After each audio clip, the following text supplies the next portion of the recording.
నా పేరు రవి ప్రకాష్. ఒక జర్నలిస్ట్గా ఈ దేశ రాజకీయాలను 35 ఏళ్ల నుంచి క్లోజ్గా వాచ్ చేస్తున్నా. అనేక అంశాలపై రోజు అనలైజ్ చేస్తుంటా. కానీ మొదటిసారి నాకు భయం వేస్తుంది. ఈ భయం ఏ పార్టీ గెలుస్తుందనో కాదు, మన దేశంలో రాజకీయ సమానత్వం దెబ్బతింటుందని. సూటిగా నాదో ప్రశ్న: దక్షిణ భారత భవిష్యత్తును ఉత్తర భారత్ నిర్ణయించాలా? మరోసారి అడుగుతున్నా, సౌత్ ఇండియా ఫ్యూచర్ను నార్త్ ఇండియా డిసైడ్ చేయాలా? భారత రాజ్యాంగ చరిత్రలో ఒక కీలక ఘట్టానికి టైం దగ్గర పడింది. 1975 ఎమర్జెన్సీలా, 1991లో ఆర్థిక సంస్కరణల్లా ఇప్పుడు డీలిమిటేషన్ రూపంలో భారతదేశానికి పరీక్షా సమయం వచ్చింది.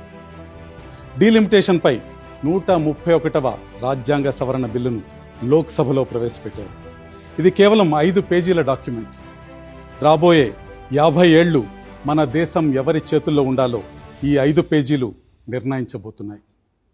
ప్రస్తుతం దక్షిణ భారతం అంతా పొలిటికల్ సైక్లోన్ మొదలైంది. తెలంగాణ, ఆంధ్రప్రదేశ్, తమిళనాడు, కేరళ, కర్ణాటక ఎలర్ట్ అయిపోయాయి. అలాగే వెస్ట్ బెంగాల్, పంజాబ్ కూడా మనతో గొంతు కలుపుతున్నాయి. అసలు కేంద్రం ఈ డీలిమిటేషన్తో ఏం చెయ్యాలనుకుంటుంది? 543 లోక్సభ స్థానాలను 850కి పెంచాలని డిసైడ్ అయింది. ఇదే కాకుండా మహిళలకు 33% రిజర్వేషన్లపైన మరో బిల్లు ప్రవేశపెట్టింది.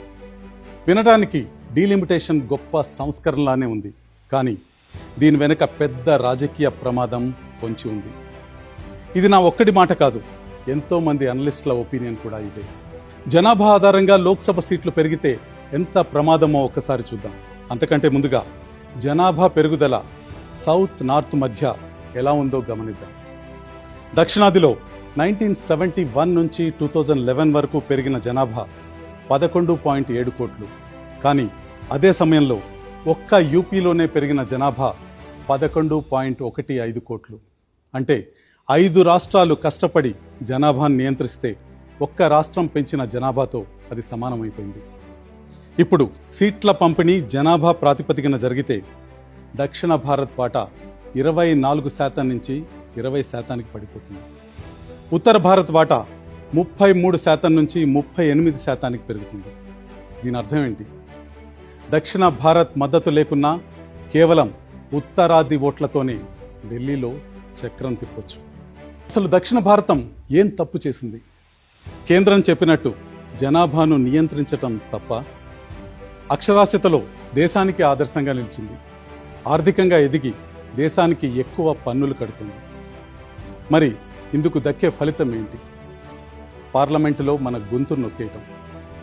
అంటే బాగా పనిచేసినందుకు మనకు దక్కేది బహుమతి కాదు, శిక్ష. దక్షిణాది నిజాయితీకి పడిన శిక్ష ఇది. డీలిమిటేషన్తో తమిళనాడు సుమారు 11 సీట్లు కోల్పోయే ప్రమాదం ఉంది. తెలుగు రాష్ట్రాల బలం కూడా తగ్గిపోతుంది. మన కోసం పోరాడే గొంతులు పార్లమెంట్లో తగ్గిపోతే ఇక మన సమస్యలు ఎవరికి చెప్పుకోవాలి? ఈ డీలిమిటేషన్కు కమిషన్ నియమించేది కేంద్రమే. ఇందులో దక్షిణ భారతదేశానికి ప్రాతినిధ్యం తక్కువే ఉంటుంది. కమిషన్ నిర్ణయాలపై కోర్టులకు వెళ్లే ఆస్కారం కూడా లేదు. అందుకే రేవంత్ రెడ్డి, స్టాలిన్, సిద్ధరామయ్య లాంటి నేతలంతా ఇప్పుడు రోడ్డెక్కుతున్నారు. ఈ పోరాటం సీట్ల గురించి కాదు, ఆత్మగౌరవం గురించి. అన్ని రాష్ట్రాలు సమానంగా ఉన్నప్పుడే ఈ దేశం బలంగా ఉంటుంది. ఒక ప్రాంతంపై మరో ప్రాంతం వాళ్ళు రుబాబు చేయటం మొదలైతే అది దేశ సమగ్రతకే ప్రమాదం. దక్షిణ భారత పౌరులుగా మనమందరం ఆలోచించాల్సిన సమయం వచ్చింది.